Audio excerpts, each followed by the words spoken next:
Okay, so let's find an equation that's parallel to 2x plus 3y equals 10 and passes through the point 4, 6.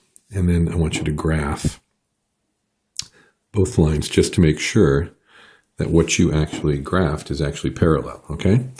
So let's start off with the first thing. Always a good idea to write out what you know. You know that parallel lines have the same slope, right? And here's a symbol for parallel. So parallel lines have equal slopes. Equal slopes. So that means that the first thing I need to do is figure out what the slope is in this particular equation, right?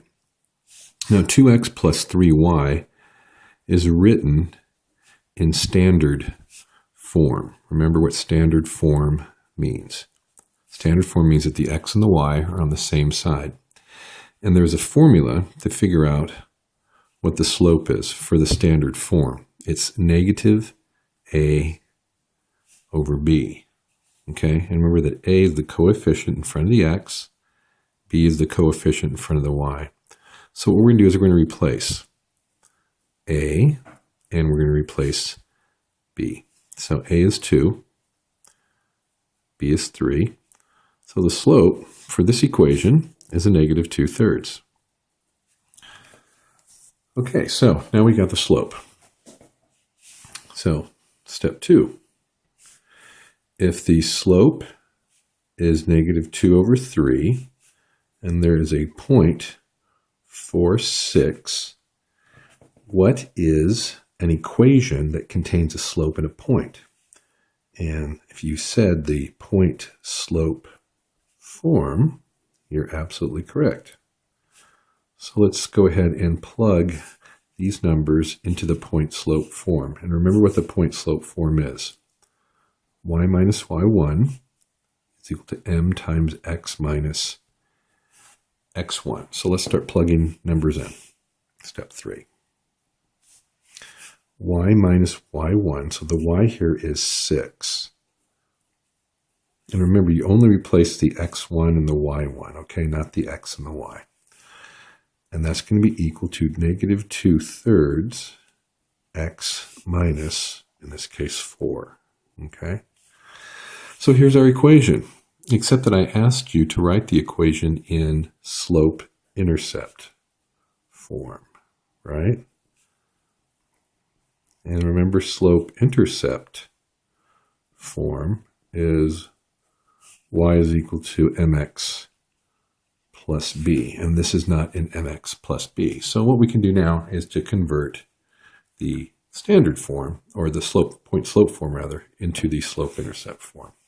So step 4, let's distribute the negative 2/3. So I'm going to get negative 2/3 x, and then negative times the negative 4 is going to give me a positive 8 over 3. And over here I still have y minus 6. So now let's go ahead and add the 6 to both sides. I'm going to get y is equal to a negative 2/3 x plus 8 over 3 plus 6. Now remember the way to get rid of the, not get rid of the denominator, but to add different terms, right? I'm going to multiply this by 3 over 3. So I can add these two guys together.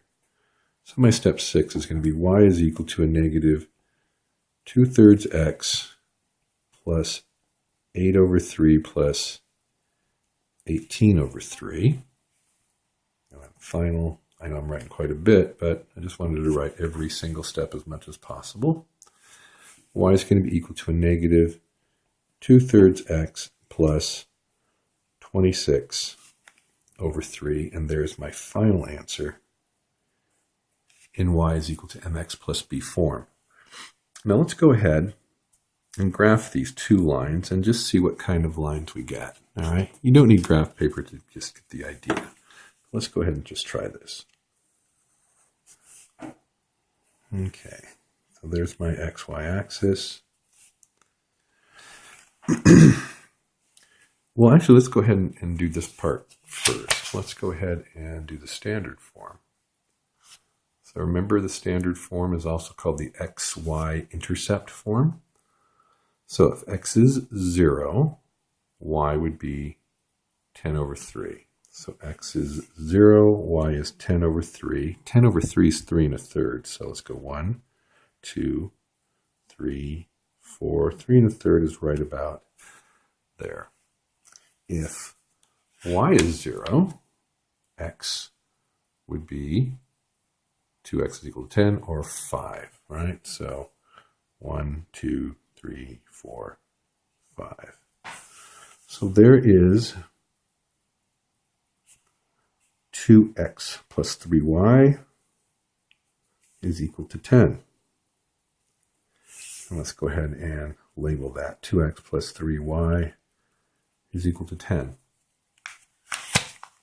Now, what we need to do now is to go ahead and graph this line onto here and see if we get a parallel slope.